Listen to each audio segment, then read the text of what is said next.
Welcome to Teaching Truth. My name is Glenn Cartwright. Well, we come today to our fifth and final reflection in the account of the stoning of Stephen, the first recorded Christian martyr. Yesterday we were looking at the character of Stephen and how that applies to us in our lives as we seek to make that good confession and as we seek to be faithful to God. The story, however, did not end when Stephen died. Acts chapter 8 verse 1 says this: "And Saul was there, giving approval to his death." Today we want to look at Saul. For watching it all was Saul. Listening to it all was Saul. Seeing the face of Stephen shine like an angel was Saul. Watching the death of Stephen as he prayed mercy upon his oppressors was Saul. And yet Saul was the one who held the pen that sanctioned the civic death of Stephen, who signed the death warrant.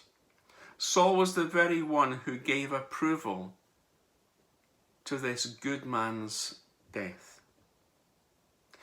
To those godly men who buried Stephen, Saul was part of the problem. And I suspect as they prepared the body of Stephen for burial, some of them could well have had thought that the one person who could have stopped it, Saul, was the one person who sanctioned it. And as those godly men carried Stephen to his grave, where today he awaits the resurrection, it could well have been within their hearts to pray like Stephen did for their enemies. And maybe, just maybe, one of them prayed, "Lord, touch Saul, do something in the heart and the life and the mind of Saul." And isn't it amazing that God did just that? Because Acts chapter 9 sees Saul come to Christ, the scales falling from within his eyes. It was St. Augustine who said this, quote, "The church owes Paul to the dying prayer of Stephen." Saul was the most unlikely person, the one who had sanctioned the civic death of Stephen, the one who went about uttering murderous threats. The most unlikely person. Nicky Cruz, in the gang and knife culture of New York in the 1960s and 70s, was probably the most unlikely person to ever come to Christ. He had sanctioned the death, as it were, of many people who were opposed to his gang. And yet through the ministry of David Wilkerson, a preacher and evangelist, Nicky Cruz put down his knife and took up his Bible and became someone whom God used in a tremendous and miraculous way to literally touch and to reach hundreds and thousands of people. God uses the most unlikely people for his purposes. God used Saul, who became Paul. God used Nicky Cruz.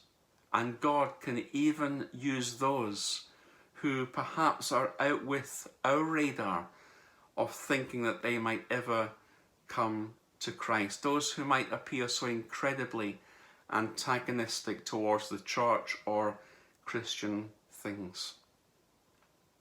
See, Saul becomes Paul and then becomes entirely convinced about something that he once lived to deny, to murder and to kill.